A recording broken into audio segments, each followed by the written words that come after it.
Good evening again. It's Tuesday evening. It's Hebrews chapter 12. So if you'd like to turn to Hebrews 12 and just one little phrase and a few other things from Hebrews 12 and 10. Hebrews 12, page 1211. It'd be really good if you had that open in front of you. Providence in our pain. This rich passage, 4 through 13 or so, is fascinating to me. And just 7a, Hebrews 12, 7a, endure hardship as discipline. Stop there, and I'd like to drill down into one issue this evening for you to think about. What kind of hardships and who sends them? What kind of painful experiences is the writer talking about, and where do they come from? Let me tell you about John Bunyan. He's a bit of a tinker. There's a book on him, day one book on going around following John Bunyan. We went to Bedford, didn't we, for the church trips where he comes from. That's another great book about John Bunyan. There's his picture. John Bunyan. There he is. John Bunyan endured two types of painful experience in his Christian life. And both types of hardship were from his loving God to train him. Type 1, persecution. For being a faithful Christian, John Bunyan endured the painful experience of 12 years in Bedford jail. Because he would rather obey God than horrible men, he endured suffering. Turn back to Hebrews 10:32, please. Note here. Remember those earlier days after you'd received the light, when you endured in a great conflict full of suffering. Sometimes you were publicly exposed to insult and persecution. Other times you stood side by side with those who were so treated. You suffered along with those in prison and joyfully accepted the confiscation of your property. The suffering there is coming from hostile enemies who hate Christians. Picked on because you were a believer. For you and me in the UK, teased by friends. Family not speaking to you. Losing your job because you're honest. Well, let's read Hebrews 11, verse 35. These Old Testament believers picked on because they were Christians.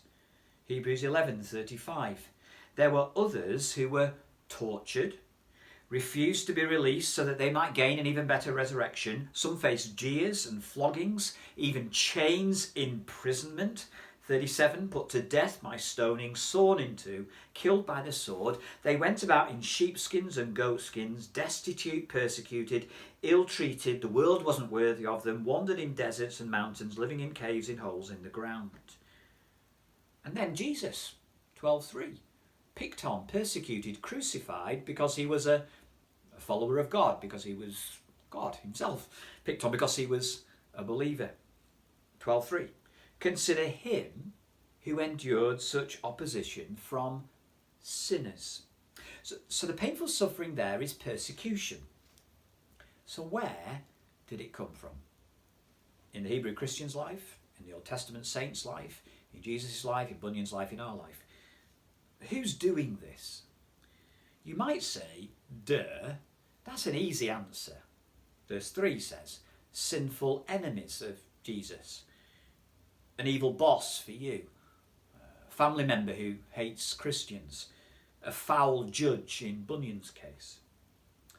But, the main answer of verses 4 to 11 is this.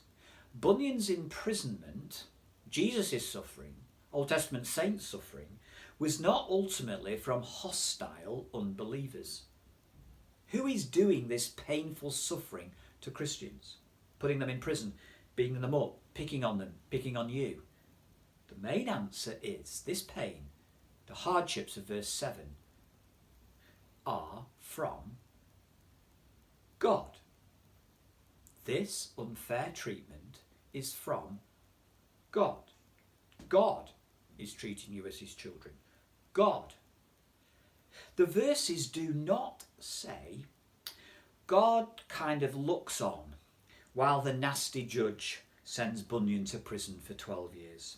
Or God merely watches as horrible people hurt his children, or while Satan ravages you.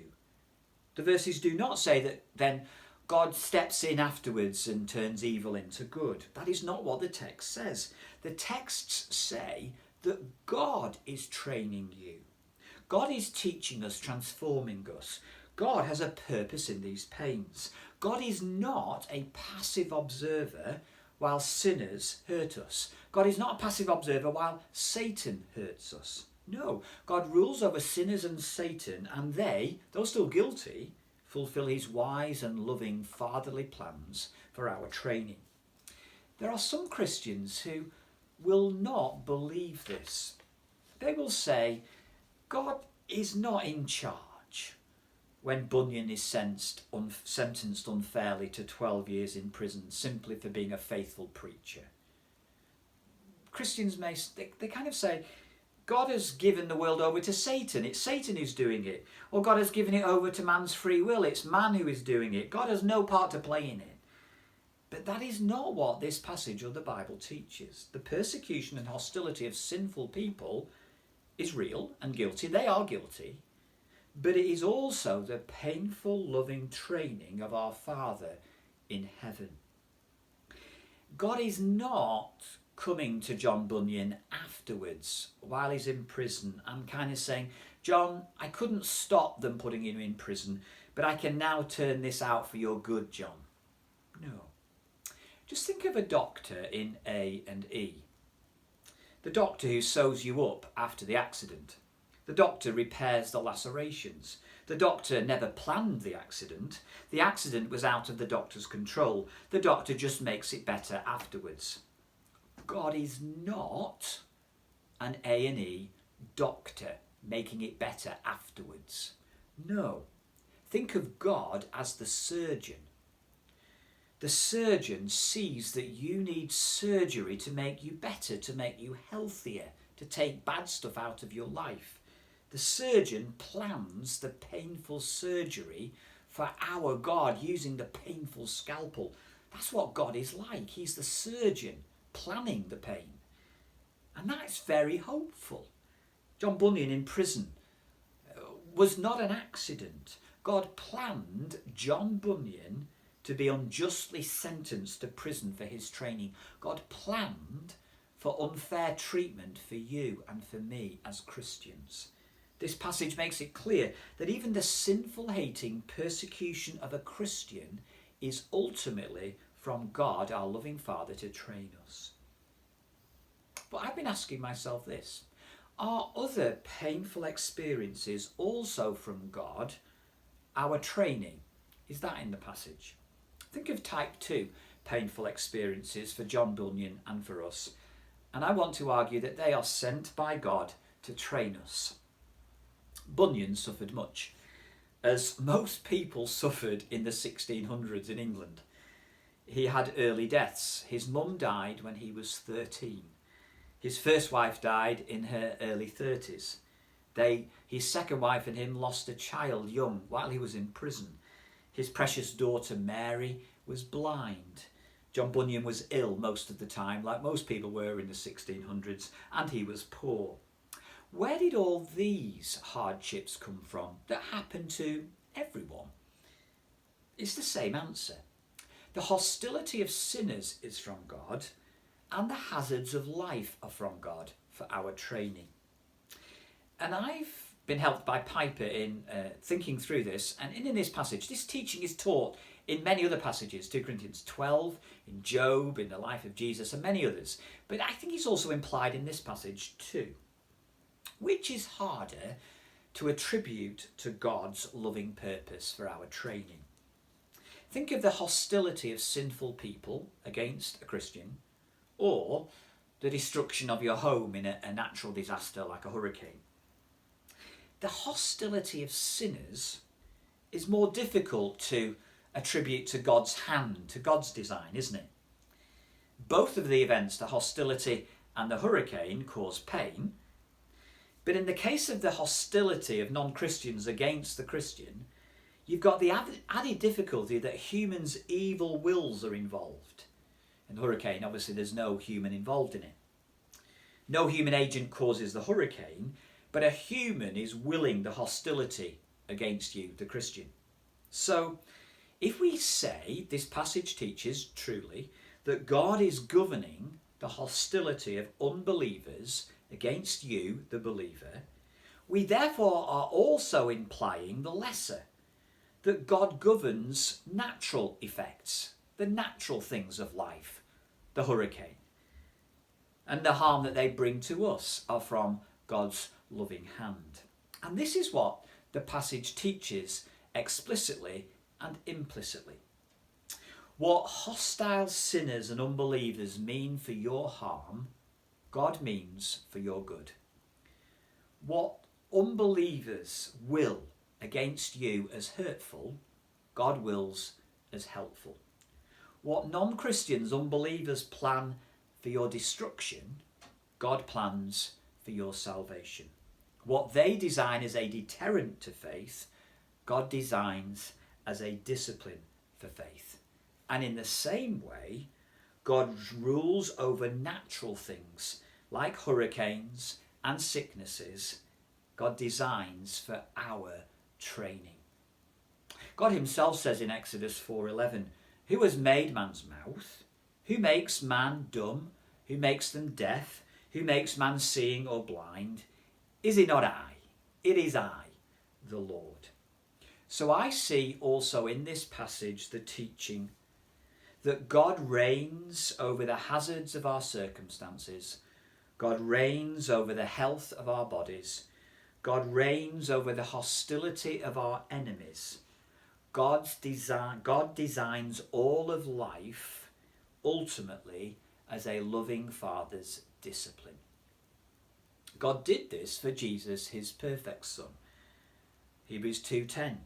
God made the pioneer of our salvation, Jesus, perfect through what he suffered. God trained Jesus, his perfect sinless Son, through suffering. Son though he was, Jesus learned obedience from what he suffered and was made perfect. Hebrews 5:8 and 9. How much more then does our loving Father to us, his imperfect sinning sons and daughters, design all of life ultimately as a loving Father's discipline, training, shaping of us for our holiness. So, the big thought to drill in tonight, the big truth is this: God is not some passive bystander looking on while horrible people imprison John Bunyan or call you names or leave you out of the family because you're a Christian. God does not just step in afterwards to turn evil into good. No. God stepping in afterwards just to turn evil into good is an utterly hopeless message. That would be an impotent, powerless God. No.